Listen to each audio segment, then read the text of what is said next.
Dobrý deň, volám sa Jana Terenová, žijem v rodisku Andreja Sládkoviča v Krupine na juhu Banskobystrického kraja.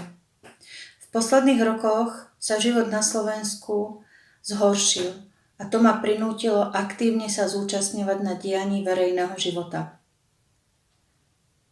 Nestačilo sa zúčastňovať demonštrácií, nestačilo byť členkou občianskych združení ako aktivistka, ani ticho radiť rodičom pri nezmyselných opatreniach a nariadeniach počas covidu.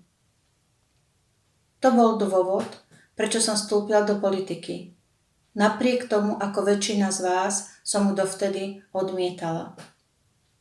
Mám takmer 40-ročnú pedagogickú prax, pričom viac ako 20 rokov som pôsobila ako riaditeľka základnej školy a školských zariadení. Svoje skúsenosti, ktoré som získala, chcem ponúknuť pri práci s deťmi v školstve.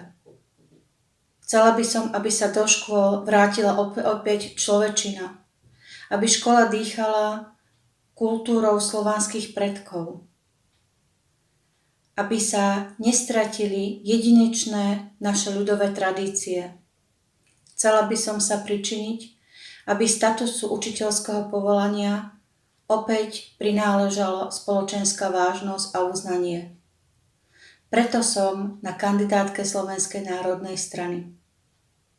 Zakružkovaním môjho čísla 131 vyjadrite podporu nielen slovanským koreňom našich predkov, ale hlavne dáte šancu potrebným zmenám v školstve.